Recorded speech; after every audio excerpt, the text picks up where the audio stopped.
Thomas is unbelievable. And keep in mind, he was the 6th receiver taken in the 2016 draft. Wow. The 5 in front of him, Corey Coleman, Will Fuller, Josh Doxson, Laquan Treadwell, Sterling Shepard. Gulp. Anyway, so they got him, and Kamara started to come back. Kamara's a dog. Yeah. Those two guys are great. Jared Cook's pretty good. Mm-hmm. Are you worried a little bit about their offense, I'm very worried. The reasons I sit still, because Sean Payton is a darn genius. Mm-hmm. Let's get that straight. Then you couple that with Drew Brees and what he brings to the table. But if I'm a defensive coordinator, I'm sitting up here thinking, I got a receiver that has 45 receptions, and the next receiver on the team has 29 receptions. Where is the darn ball going? When I get off the bus, I'm going to double him. But at halftime, I'm going to double him. I'm going to double him, and he's not going to beat me. I'm not going to let this one man beat me like he's been doing for the entirety of the season. The next guy has 29 receptions. That's Ted Ginn. Now, Kamara has, I think he's around 78, 79, something like that. That's a lot of balls out of the backfield. But it's no way, and that bothers me. As a team, as a guy who loves the darn Saints, like, if they take this guy out of the equation, it's going to be tough, man. Yeah. Well. Yeah. And as you go higher in the playoffs, you're playing against really good teams. No question. Oftentimes, really good defenses. So Michael Thomas obviously wins all of his one-on-one battles. Let's see how he did against Prime. 12 for 136, and you surpassed Marvin Harrison, man. How do you feel right now? Just blessed, to be in this position, to be on a winning team with a chance to go to the playoffs and add more value and more opportunities to catch more passes and make big plays for my teammates. It's a blessing. Man, week in and week out. I mean, I could call you every week. I really can, because you ball it and out of control. But I really appreciate the routes, man. The route you gave them down by the goal line, the one that you didn't get in, where you got off, you took him inside, you took him up, then you dipped back out on him, and you almost got in. That was right there, even to a DB, man, that was beautiful.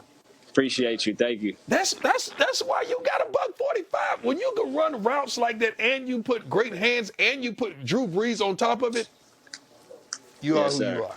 I don't take it for granted at all. I'm blessed to be in this position, and I want to just keep getting better and seeing how far I can take it. See, it's one thing to catch a lot of balls when you're down and you're not winning, but you're doing it and you're winning. Your catches count. Yes, sir. They're adding value. I think that's the job of an ex-receiver, We get a lot of man coverage. We get a lot of double coverage, a lot of safeties tilted to our side, but it's no excuses. We got to be able to go out there and execute and do our job at a high level. And when the ball's in the air, Drew doesn't make any bad decisions, so I'm just always trying to make them right. That kid can play, man. That's a grown man. Yep. Right now, the Saints are the 2 seed. Things are so much in the air, and that's why I love it. Monday's game between the Vikings and Packers means so much, and then a bunch of them on Week 17. So this thing could get turned upside down come this time next Sunday. To the Meadowlands, Steelers paying a visit to the Jets. Oh, Le'Veon, you're not. Yeah, he tried to come back home. That was a message you just sent. I'm sorry.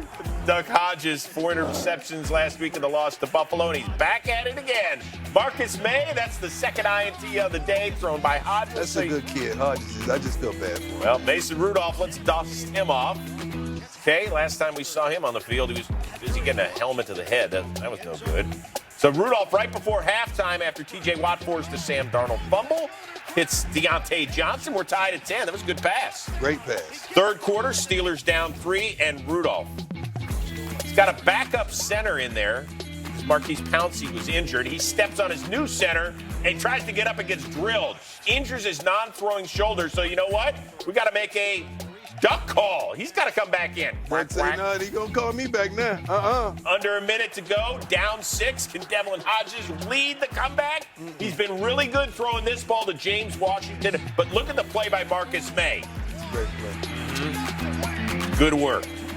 So now 4th and 7. One more chance. And Hodges actually does a pretty good job. Watch this. Not only staying alive, but giving Juju Smith-Schuster, who is back in the lineup for the first time in over a month, a chance to make a play. He cannot And Hines Ward, the former Steeler. Yeah, give me that Gatorade bath. The Steelers, they're no longer the 6th seed, but they're still in this thing. So the Titans, they win, they're in. The Steelers need a Titans loss and a Steelers win. The Raiders are still alive. That's right, with a Tennessee loss, a Pittsburgh loss, a Colts win, and a Raiders win, and they're punching their postseason Ain't no way ticket. in the world. Ain't no way in the world. Let's get to the road to the playoffs, presented by Mercedes-Benz. What, you counting them out? Yep. So there's only 2 teams alive, in your opinion, Yep. for that 6th seed. Mm-hmm. Do you like one over the other, the Titans or the Steelers? I like the Titans. And that would be because Ryan Tannehill's infused some Tannehill life? is balling, and Henry get back behind quarterback. He's something to deal with. Yeah. And they got help on the outsides, and I like the line. The defense is very sufficient, but they're just up and down. You just don't know what Tennessee Titan team you're going to get from week to week. You know, over the last 6 or 7 weeks, though, ever since Tannehill got inserted in the starting lineup, they put up some serious points. They've been kind of fun to watch. Yep. Could you imagine Buffalo as a 5 seed and Tennessee as a 6 seed? That's not easy. Not at right? all. Not at all. Okay. Not at all. So you're buying. I like them. All right, just for 10 seconds, you can look at a camera 2 over here.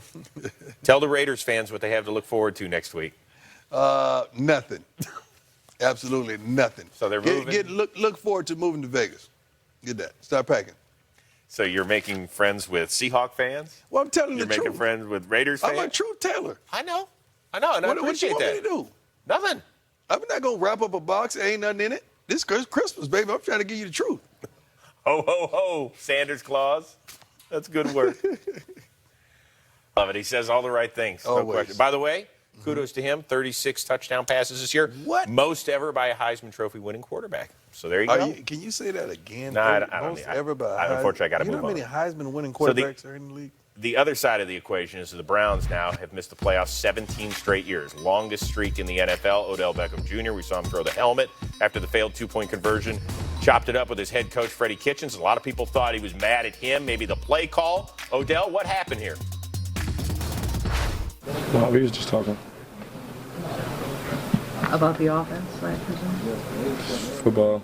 You know, the refs making calls, and basically they're warning me that I have one more personal foul, whatever it is, and I'd be out the game, which, I mean, I thought was pretty stupid. That I got a personal foul for a celebration that I've done all year when it's not like a player was in front of me or anybody. It was like very unintentional. But it is what it is. All right, Ian Rappaport says that 2020 Odell's coming back, according to He has sources. a contract. Well, but they could trade him. Yeah, but why would you? Well, what would you do to fix this? Because they did not reach anywhere close to their expectations. How do you fix this? It's a problem going on there on the sidelines and at certain positions. I could tell you for a fact, it's not. I haven't talked to Jarvis or Odell about this, but I'm pretty sure they're not happy with the way this offense is being ran. Secondly, their head coach, and I don't blame it on coaches. I reiterate that, but it doesn't seem like he has a grasp on all these alpha males that he has on this offense. It's like they're all over the place. They're not on one accord in that position. He has to have a grasp on that as well. Can Baker get better? Yeah, he has to. Or he's not going to be starting. He has to. Can Freddie Kitchens get better at what you need him I to be? don't know that much about Freddie Kitchens. I don't know about that. I don't know about that. He kind of came out of nowhere and got Right, thrusted in right, there right. and did it. And this thing is falling apart. We said that before the season was going to You start. were on man. it. You were on it. Yeah, this is what it is. You upset me back then. Defensively, ain't like they just balling out either. No, well, listen, their best player ended up hitting a kid with a helmet. And we Yeah, haven't but seen we him for can't weeks. keep putting it on one guy out. No, I'm just saying. One guy don't make this whole no, thing but next he man does up. make a difference. Even you'll admit. They were sorry when he was there. They were okay when he was there. You All from right, coming Cleveland. up. That's a grown man right there. All right, second quarter. The Ravens hadn't done anything offensively until 90 seconds to go in the half. Lamar Jackson finds Mark Andrews. Yeah, leave him open. Yeah. Don't cover him. So 89 covers 39. Then rock, paper, scissors, shoot. Rock, paper, scissors, shoot. You do this kind of stuff when you're winning. You never see bad teams playing these type of games. Ravens got the ball back with a minute to go, drove down the field, then Jackson to Mark Andrews again as he sidestepped a would-be blitzer. Nice. Ravens are up 14-6. I thought he couldn't throw, y'all. Fourth quarter, Browns are down 15 after Jackson had a monstrous final 2 minutes. It's over now. Wait a second. This can't be right. It says here on the shot sheet that Baker Mayfield finds Odell Beckham Jr. for a touchdown. Oh, that did happen. Yep. There you go. There's the third one this year. Now, the Browns, interestingly, they decide to go for 2. Even though it's a 9-point deficit. I know the math, actually, a lot of people say it's the right play. Why not? So they do. Ricky Seals-Jones cannot snag it. Go hit him right in the hand. So Odell's like, throw me the ball. Like, I was open, right? So he and Freddie have a conversation. Yep. We'll get to the bottom of that in just a minute. But Lamar Jackson, that's 11 straight wins for that franchise. They lock up the number 1 seed for the first time in franchise history. And you can see there's just one spot available in the AFC playoff dance. That's the 6th seed. We'll break that down in the next few minutes. But now, all of a sudden, all year long we were saying, okay, Ravens, Patriots, Ravens, Patriots. Well, now it's the Ravens that are on top. Is there a team out there that can head into Baltimore and prevent them from getting to Miami for the Super Bowl? Yeah. I think a guy named Brady quarterbacks them. Oh. Why would you You're think still on? You watch their offense? Have you watched Brady and them? This year, or you mean in playoffs past? You're saying they're playing bad right now, right? What's their record? I got time. Okay. But they're playing bad. They playing bad, but they have 3 losses. They're 12 and they're playing bad. I'm not saying they're playing bad. No, I said they're playing bad. That's what the Americans saying. But they have 3 losses. But look at who they're against. Baltimore. Right. Kansas City. Yep. Houston. Right.